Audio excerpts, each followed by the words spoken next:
Welcome to the Visionary Chronicles. This week we're going to talk about a little bit further on a book I just released last year.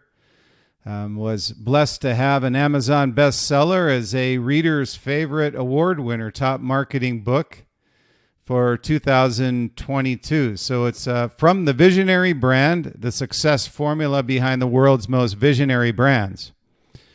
And what we're going to talk about a little bit further today is brand loyalty. We talked about premium positioning on the last podcast. And what I want to talk about is what's this concept of the loyalty loop. And what I say is understanding this loyalty loop is very important to a brand's long-term generational success. And I love a quote by Zig Ziglar a while ago where he was talking about the foundation of success and loyalty. And he had mentioned the foundation stones for a balanced success are honesty, character, integrity, faith, love, and loyalty. I love that quote from Zig Ziglar.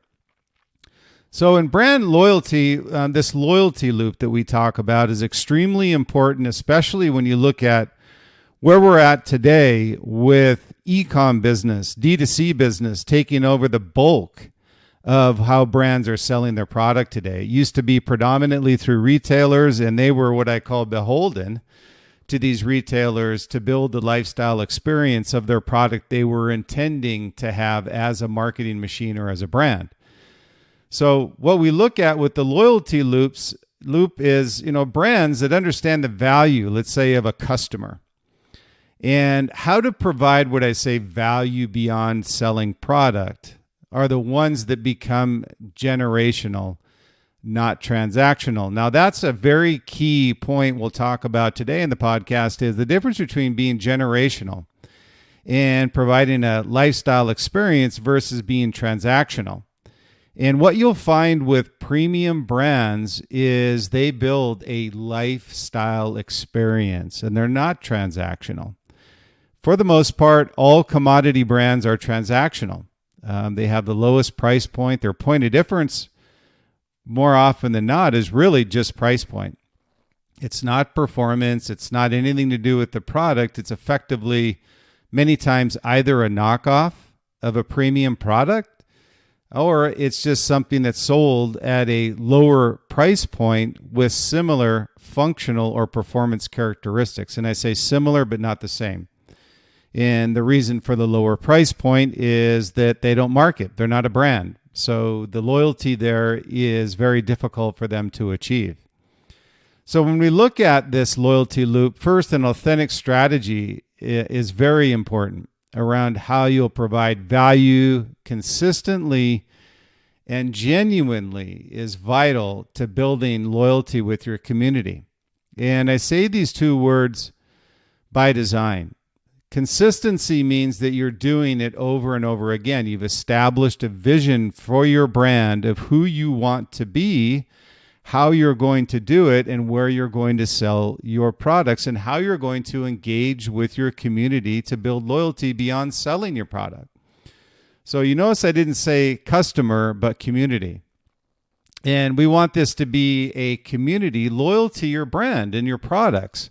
So in saying that, you don't want them to be customers. I get it. They're customers, but you're looking to build a loyal community. Those that engage with the brand as a whole are the ones that are loyal to your brand long term and allow you to sell your product for generations. So it's very important to understand the difference between being transactional versus building a community with your customers. So again, I say customer versus community. So brands, what I find in working with them with Liquid Mind is that brands that understand and get it, the leaders of the brands who have a vision, they understand the difference between the two. And they're the ones who understand how their product affects a community. And I'll give you a great example is, let's say, I'm just going to use this as an example, Adidas or Nike on football category. They have certain performance characteristics that say for their football cleats. So they also know that in order to build let's say a market share growth in this particular category, they're going to need a loyal community of football players at all levels that they sell the product to. So when you look at that, the trickle-down effect, this is the reason that they put so much money into the NFL. The NFL is obviously a great influencer of communities. And when they see players on the NFL wearing their cleats, obviously, there's an authentication to that because the athletes that are wearing them are the highest level athletes in the world. So the trickle-down effect is then the NCAA carries it. Those that are on the sidelines want to wear that, D1A, D1AA, whoever it happens to be. And then that trickles down into high school and Pop Warner. So it's a community build around authentication. So there's many different ways that you can do it. But again, it's consistently, you're not doing it one way one day and then differently the next day. You're consistent in all that you do. So you're building a community of customers loyal to your brand as a result of a continual flow of premium products, whether they be incremental or disruptive, that they allow you to build your community and gain a performance edge or an enhanced lifestyle experience. And this could be football, this could be run, this could be swim, whatever it happens to be, you want to provide value beyond the product. So when we talk about the loyalty loop, marketers before we had this loyalty loop, it's the traditional funnel of having these buyers make a decision, or these, let's say, customers in this case, non-community, make a decision on, let's say, a footwear, run footwear that they wanted to buy. So they were out there in stores, looking at different products, talking to the sales reps in the store, and then trying to make a decision.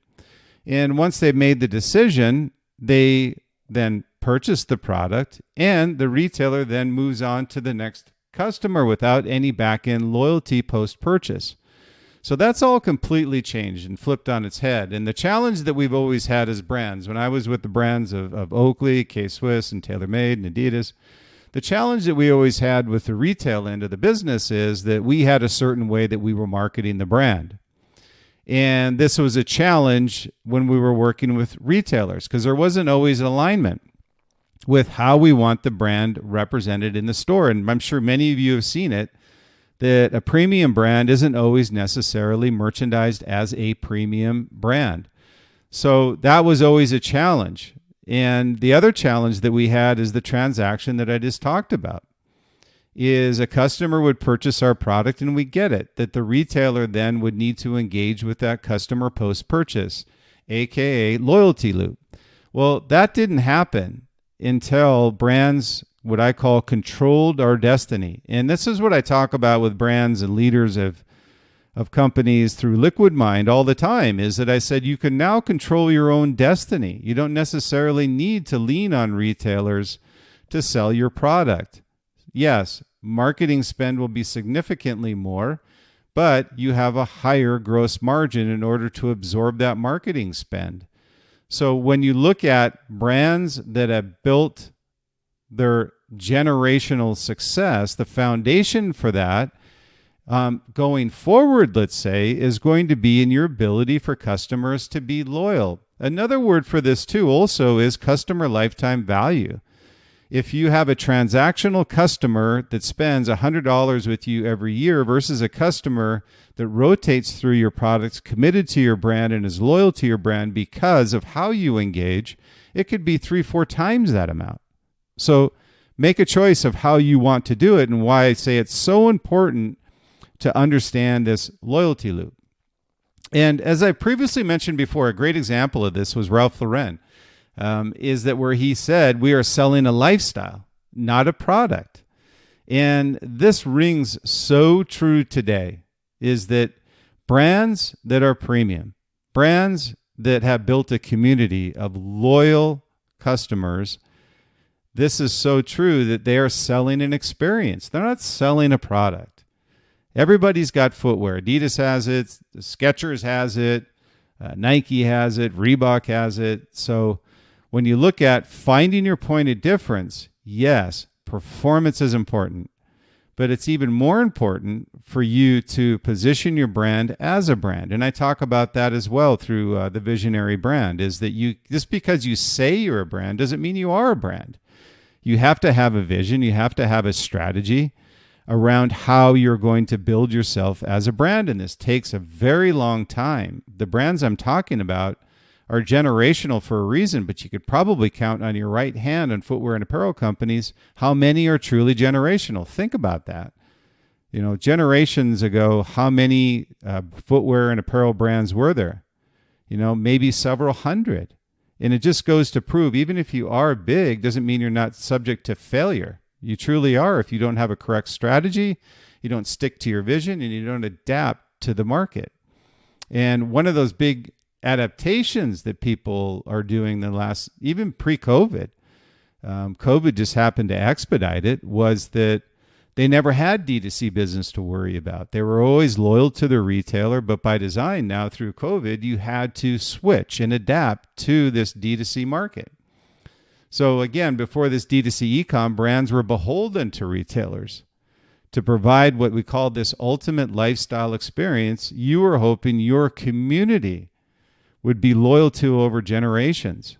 But the problem you always had with that is that they were transactional and not lifestyle experience orientated. So instead, it became kind of this retail buying experience, you know, without any value beyond product. In other words, it's just transactional. So brands have adapted to that, and those that have a very distinct, consistent value proposition that they're giving to their customers post-purchase, even pre-purchase. You know, when you have a customer, a retained customer on lifetime value, the intent there, as we talked about, is two things. One is lifetime, one is value. And most commodity brands will look at it as a transactional value, but we look at it as a lifestyle experience value. It's our job as brands and beholden to make sure that we provide value to our customers. If we're going to give them a pair of football cleats, indicate to them how it makes them a better athlete. How is it different than the other shoes that are out in the marketplace? Now, just by design, Nike and Adidas, the three stripe, the swoosh, Under Armour, these guys are going to have a competitive advantage. But listen, it didn't happen overnight. Read Shoe Dog from Phil Knight. You can see how long it took Phil to build Nike. It wasn't an overnight success. This takes generations to build, but also they're around for generations because Phil stuck to his vision of what he felt Nike was, or was going to be and wanted to be, even though they weren't that yet. So before brands embraced the loyalty loops, customers were kind of shoved through this, what we call purchase funnel. Marketers would always look for, hey, let's try and engage as much as we can pre-purchase. Let's give them a point of difference. Let's give the information to the retailer so they can make a buying decision. And when they do, we're going to move on to the next customer. And that next transaction is not build lifetime value. So today, brands, you can't afford not to disengage after the purchase. You have to engage with your customer. It's crucial to your long-time success. So this is when brands must proactively provide value beyond product. And I say proactively because part of that vision, if you say you're going to be a premium brand and a brand by design, that there's a lot of pieces of that puzzle that you need to have in place before you become a brand. And that is all built around being proactive in all that you do and consistent in all that you do and authentic in all that you do. Another great example when I talk about authentication, and brands need to understand this, is that if you're a run brand and a little thing like a ad or a commercial where you don't have an authentic runner in your ad or an authentic runner on your TV commercial, that damages your brand beyond belief because your community is then confused that are authentic runners that are trying to get to be better runners now see an athlete that's, number one, not an athlete, and number two, is not a runner. That's a complete disconnect with building loyalty with your consumer. So your community expects authentication and they expect it consistently, and they want them to have value that helps them become a better runner, a better football player, whatever it may be. So when we look at this, today, again, we said brands can't afford to disengage after purchase. This is when you have to proactively engage. And so what does this look like?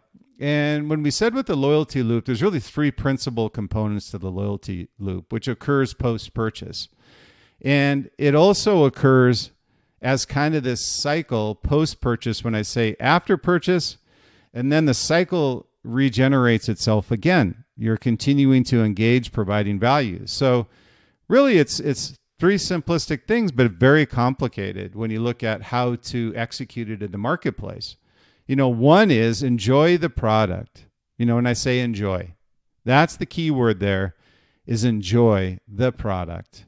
And what I mean by that is that people need to have a comfortable shoe. People need to have comfortable apparel. People want it to fit properly as it's shown in the pictures. They want it to perform as you've shown it on the commercials. So you want them to enjoy the product. You don't want it to be a pain in the ass and something that's a misrepresentation of the product that destroys trust, which is a piece of loyalty and building a community. You can imagine if you've got a product that doesn't match the promise, and with how social media and communities are today, how fast that spreads is lightning fast. So first is enjoy the product. The second is if you enjoy the product, we want you to, what we say, advocate. Go out there and promote the product. Tell other people about it. But we talk about advocating the brand. One is that if you enjoy the product, it performs like it says, then you're going to advocate for the brand. But the brand has to understand that the customer isn't doing this for free. Reward them. Find ways to engage. Value is one thing. Value can be, by the way, discounts. It can be giving them information, a white paper on how to run properly, or how to become a better marathoner, whatever it may be. That's value. So advocating the brand is second. Third is bonding with the community. So enjoy, advocate, bond. Bond is that you understand the needs of your community. Now, Nike is a great example. I use them, Adidas, could be Puma, whoever it is. I just use Nike as an example, which is an awesome example of how they've grown from nothing to who they are today. It's just an incredible story.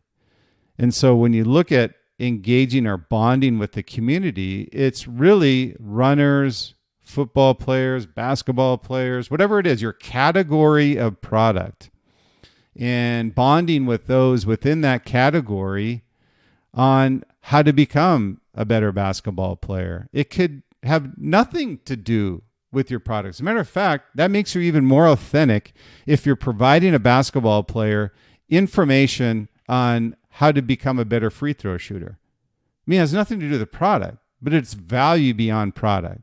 So brands that understand community and context of why it's imperative to create, grow, and authentically engage will be rewarded with significantly, and this is a key term, higher lifetime customer value.